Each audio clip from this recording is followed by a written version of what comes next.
Hey folks, welcome back to Indaba Africa. This is Chris once again. Well, this is not a pro or an anti-vaccination video, but it is a video about vaccination, specifically the Wuhan vaccination. You know, Wuhan coronavirus, COVID-19, all those names they name it by. But since we're calling the South African variant South Africa's virus, I think we can go back to using a colloquial usage for Wuhan, since clearly calling it the South African virus is not racist. Then apparently it can't be racist against the Wuhanese, which are not a race. Anyway, the Wuhan virus and COVID-19 vaccines. Well, folks, it's all out in the air now. All the uber wealthy Africans and African elites are already pulling their claws out and making all sorts of ludicrous, well-respected and well-known, but of course rich because of his access to privilege and government perks. Sudanese billionaire, telecom billionaire, Mo Ibrahim has voiced shock and sadness.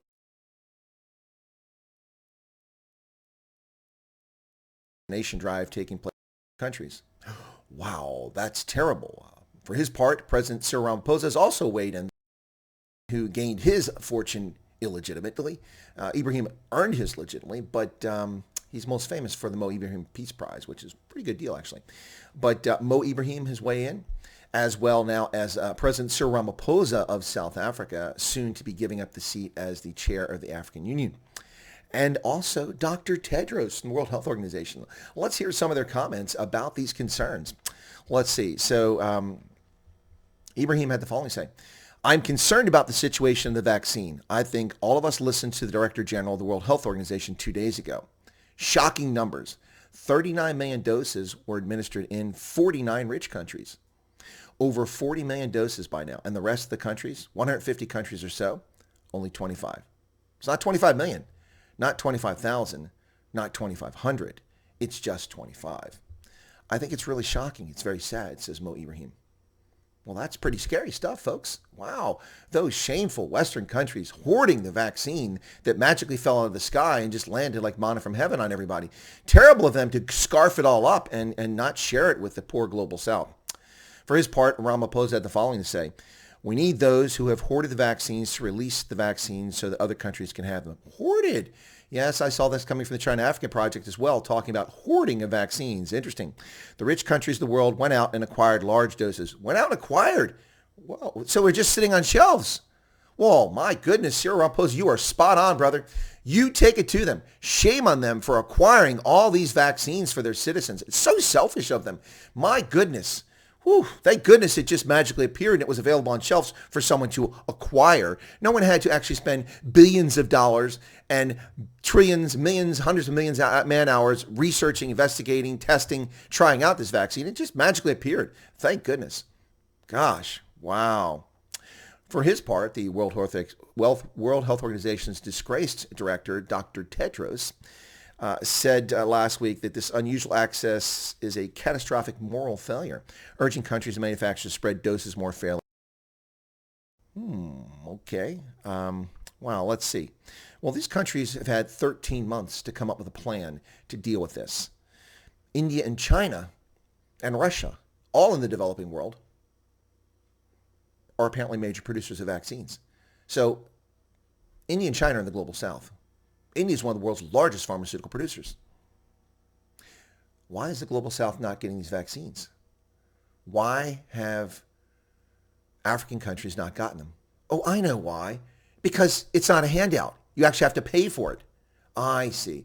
But your expectation is free ride. Okay, well, we're straight on that now. You had 13 months to come up with an answer for the free ride. Let's run through the list of hits from these African elites and political leaders over the past, not these particular people, but African political leaders in general, over the past 13 months, the things that we were told. Remember when this disease first hit the shores of Africa? African elites running around talking to the press with the following nonsense. It's a white disease. Africans have superior DNA. We don't get it. Everyone was puzzled why Africa wasn't getting high numbers of people with COVID-19. Very few people actually asked the obvious question, well, might it be that there's no testing going on in Africa? People actually getting it and dying and people just think they have the flu? Yeah, that's probably the reason why. All these stories and studies and things made up about how African DNA is superior somehow and Africa won't get it because this, that, and the other, none of it made sense whatsoever. If African DNA is superior, then why is Africa rife with tropical diseases and horrific things that wipe out the species Homo sapien? Stop the nonsense. Racist bull. White disease. You all forgotten that. I haven't forgotten that. This was attributed as a white disease, even though it came from China. So now Chinese are white too? What the hell is this? A white disease. You all forgotten that. I have not forgotten that racism and bigotry that came out, especially in South Africa. Oh, only whites get it. Nonsense. That's no different than the stigmatization of HIV. Well, only homosexuals get it. No, most of the people get it are heterosexual. But your bigotry and stigmatization are shameful, as was calling it a white disease. What ludicrous nonsense was that?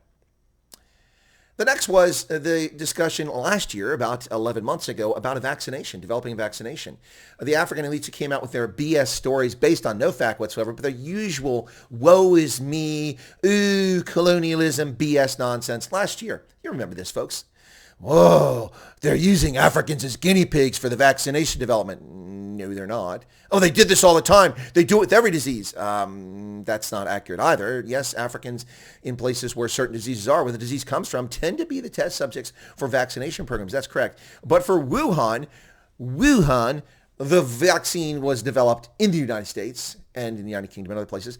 And the vast majority of test subjects who volunteered to participate in these studies were not African, not black, but actually white. And I dispelled this nonsense nearly about a year ago when this idiocy came up the first time. This stupid racism, always dividing people by skin and color. Ridiculous. Now, what we have here, folks, is the following. We have a failure of African leaders to make a plan whatsoever. Nothing. All the South African government's been busy doing is suppressing and oppressing its population, abusing its population, destroying its economy, having no idea how to respond to a pandemic, which is ludicrous. It's absolutely ludicrous. But across the continent, it has been a grand-scale strategic and operational failure. Go ahead. Tell me how it hasn't been a failure. I'm listening. It's been a failure to engage. These African countries and other developing countries around the world should have been talking to the companies developing the vaccinations. They weren't secrets. We knew that AstraZeneca and Moderna, Pfizer, Abbott, others were trying to develop a vaccination for this. Why weren't they engaged with them? You have an African Centers for Disease Control in Africa now, under the African Union. Where the hell was that at? Where was the African CDC in all this? Why weren't they actively engaged? You know, like to take trips all the time, travel all over the world, spend money, stay in hotels, get rental cars, live the life of Riley? Why weren't they living the life of Riley, visiting these manufacturers, working out a deal to secure these vaccinations? They weren't, were they?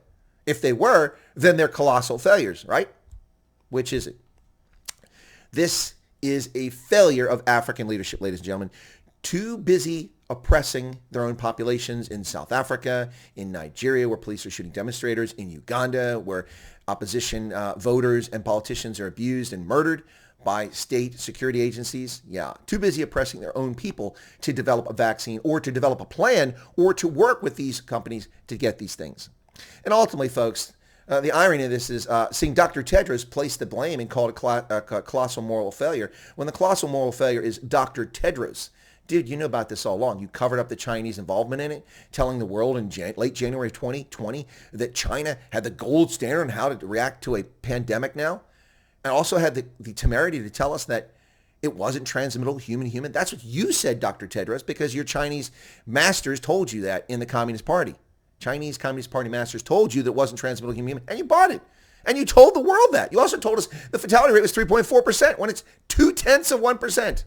The colossal failure, Dr. Tedros, rests on your shoulders. And the buck stops at your desk. It stops at Cyril Ramaphosa's desk. And Mo Ibrahim has no role in this, but he has no place in this making these unfounded nonsense. No one's hoarding vaccines. No one acquired vaccines. They didn't magically appear. They were developed. And people made plans and set resources aside to deal with it. South Africa has received $5.6 billion in basically grant money. No, they're loans, but it's basically grant given the conditions. The African Development Bank gave South Africa $285 million. The new BRICS Bank gave them $1 billion. That's the new development bank, the BRICS Bank. And the IMF gave South Africa $4.3 billion. $5.6 billion or 90 billion rand at the exchange rate at that time in July and August. Where's the money, South Africa? Your entire vaccination program cost 20 billion according to your own government authorities. 20 billion rand.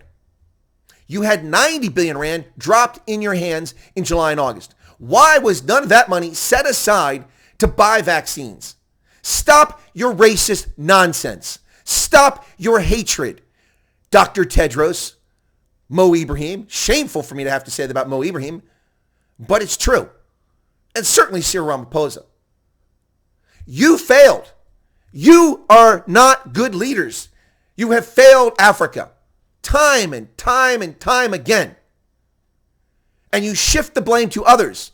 Shifting to others is bad enough, but when you do it in a race merchant fashion, that's despicable. And that's what we get from leaders in Africa. Shame, shame, shame. For shame on you all. Blaming others for hoarding. It's nonsense. You lack a plan. You failed. You didn't set resources aside. And if you're poor like Togo and don't have the resources, then you should have done something to approach someone and say, hey, listen, we don't have the resource to buy this, but we would like to help out in some way. Can we help? Can we provide test subjects? Can we provide facilities? Can we do something so that we get the stuff for free or discounted price? That's called leadership. That's called ingenuity. That's called drive and effort. But sitting on your ass in Pretoria or Cape Town or in Khartoum or wherever the hell Moby lives these days, Dubai, wherever he lives, I have no idea. Dr. Tedros, sitting on your ass, waiting 13 months till after Donald Trump's program develops a vaccine. That's not an endorsement. I actually have many problems with the development of the vaccine. Only then do you come forward, we can't get the vaccine. Duh! Why do you think in South Africa people queue up at 3 o'clock in the morning to get their welfare handouts from a feckless government? Because it doesn't have sufficient locations to disperse the handout money under COVID-19. They're 350 rand. People traveling 50 kilometers to a larger town to get to a post office, surrendering 1/3 of that grant to pay for their transport just so they can get some money in their hand. What a pathetic, useless government that is. Africa has failed Africans. Surprise, not. Now, for you haters and you leftists that want to come here and watch this, if you bother to watch this video, ooh, this guy hates Africa. Nope. Love Africa. Lived all over the continent. Over 2 decades. Wonderful place full of wonderful people and abysmal leadership. There you go, folks. If you're not a subscriber to Chris White Africa, hey, why not become one? Smash the subscription button, push that like button, push that notification bell to get notified of updates, and then also smash the like button because it drives viewership. Thanks a lot for your time, for your patronage, and for your custom, ladies and gentlemen. And have a pleasant day. And hey, don't hoard the vaccine.